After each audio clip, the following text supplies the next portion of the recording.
Welcome to another video with regard to reading because as I noticed that after buying or searching for your book, people tend to read and read books, but they don't know the benefits of reading. Why you should read every day? When was the last time you read a book or a substantial magazine article? Do your daily reading habits center around tweets, Facebook updates, or the direction on your instant oatmeal packet?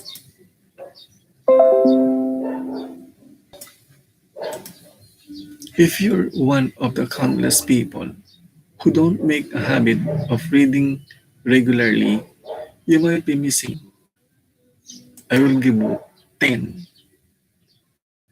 The first is mental stimulation. Stimulation.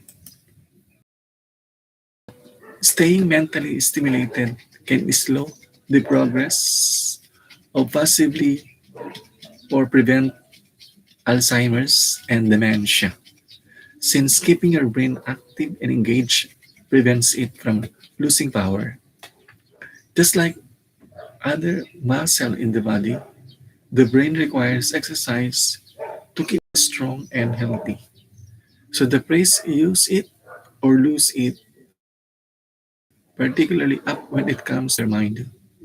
Doing puzzles and playing games such as chess has also been have also been found to be helpful with cognitive stimulation. So that is if you are now getting older and older. Let's say you are now reached at 50, 60, more on 70 or 80 years old. Number two, stress reduction. No matter how much stress you have at work, in your personal relationships, or countless other issues faced in daily life, it all just slips away. Relax. So it is a stress relaxation. If you have mental stimulation, there is also stress relaxation. Try to do this. Reading is a good way to stimulate mental activity to reduce stress. Okay? Everything you read fills your head with new bits of information, and you never know when it might come in handy. The more knowledge you have, the better equipped you are to tackle any challenge you'll ever face. Additionally, here's a bit of good for thought. Should you ever find yourself in dire circumstances, remember that although you might lose everything else, your job, your possessions, your money, even your health, knowledge can never be taken from you because knowledge is intellectual. Everything, your real property, your clothes, your basic needs, but knowledge can never lose. They cannot take away from you because this is intellectual property protected by the different laws. Because this is already what you call intellectual property law or act. So that is how reading is very useful or beneficial. Number 4, vocabulary expansion. This goes with the above topic. The more you read, the more words you can export exposure to, and they will eventually make them way into your everyday vocabulary. Being articulate and well spoken is of great help in any profession. And knowing that you can speak higher ups with self confidence can be an enormous boost to your self-esteem. It could even aid in your career, as those who are well-read, well-spoken, and knowledgeable on a variety of topics tend to get promotions more quickly than those with smaller vocabularies and lack of awareness of literature, scientific breakthroughs, and global events. Reading books is also vital for learning new knowledges, new languages, as non-native speakers gain exposure to words used in context, which will ameliorate their own speaking and writing fluency. Reading is also the best way to market yourself with other people. A job interviews, speaking and writing is necessary or requirement for job interview. Therefore, if you're not reading books, if you're not reading, of course, somewhere else, what will be your words in communicating people, in giving your ideas? You need vocabularies. That is also vocabulary expansion. How do you do that? By reading, looking at your dictionaries, your books there. Okay? Number five, memory improvement. When you read a book, you have to remember an assortment of characters, their backgrounds, ambitions, history, and nuisances, as well as the various arcs and subplots that wave their way through every story. That's a fair bit to remember. But brains are marvelous things that can remember things with relative ease. Amazingly, enough every new memory to create forges new synapses and strengthens existing ones, which assist in short-term memory recall as well as stabilizing moods. How cool is that? So by reading, you can also recall some events, some similarities or differences what you have read before, and then relate that in a real situation in life so that you can also communicate with other people, not only with your friends, but all kinds of people around you. Reading is a powerful, and this is the best way to travel around the world by reading. An amazing mystery novel. Solve the mystery yourself before finishing the book. If so, you will be able to put critical and analytical thinking to work by taking note of all the details provided and sorting them out to determine who did it. That the same ability to analyze details also comes in handy when it comes to critiquing the plot, determining whether it was a well written piece, if the characters were properly developed, if the storyline ran smoothly. Should you ever have an opportunity to discuss the book with others, you'll be able to state your opinions clearly. So I've taken the time to really consider all the aspects involved. Look at that. If you have the very good writers, books, you have also a good readers.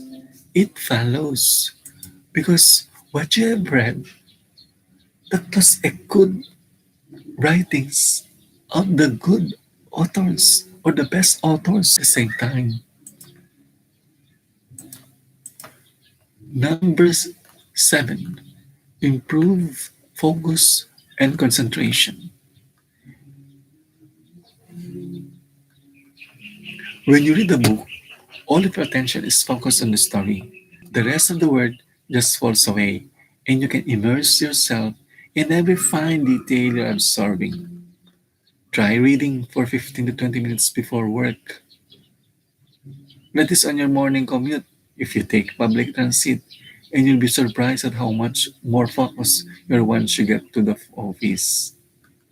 Number eight, better writing skills. This goes hand in hand with expansion of your vocabulary.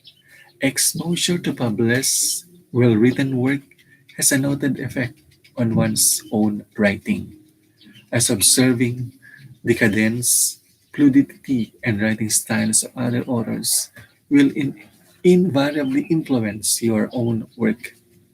In the same way that musicians influence one another and painters use techniques established by previous masters, so do writers learn how to craft prose by reading the works of others. Because you cannot give what you don't have. So by reading, you can learn other writing styles. If you want to become writers or authors, you read a lot of books. You need to read the styles of the authors. Then, number nine, tranquility. Tranquility is the process of relaxation that accompanies reading a good book. It's possible that the subject you read about can bring immense inner peace and tranquility. Reading spiritual texts can lower blood pressure and bring about an immense sense of calm, while reading self help books has been shown to help people suffering with certain mood disorders and mild mental illnesses. And number 10, free entertainment. Though many of us like to buy books so we can annotate them and don't even read your future reference, they can be quite pricey. For low budget entertainment, you can visit your local library and bask in the glory of the countless tomes available there for free. Libraries there rotate their stock and constantly get new books. You'll never run out of reading materials. If you happen to live in an area that doesn't have a local library, or if you have mobility impaired and can get to one easily, more libraries have their books available. There's reading generally for every literate person on the planet. And whether your taste lie in classical literature, poetry, fashion magazines, biographies, religious texts, young adult books, self-help guides, street lit, or romance novels, there's something out there to capture your curiosity and imagination. Step away from your computer for a little while, crack open a book, and replenish your soul for a little while. What to read next? If you want to read more, just like if you want to write more so that other people can read your notable works, read a lot of books. You'll be able to write a lot of ideas. That's why you have also responsibility nowadays if you want to become an author of something, a writer of a book, a romance, adventures book, a science fiction books, or any kind of books there around. So much so, reading is a powerful way to make things visible, the invisible, tangible, the intangible, because reading can transfer your imagination out of this world. So, what do you think is the next step in order to improve our technology age? Try to read books. Try to research more and more because a click or a second of your finger hand can discover something, can make things different. How? Through readings. As I said, these are the 10 benefits of reading. Number 10, free entertainment. Number 9, tranquility. 8, better writing skills. 7, improve focus and concentration. 6, stronger analytical thinking skills. 5, memory improvement. 4, vocabulary expansion. 3, nata stimulation. So that's all for this video. The benefits of reading or why people read.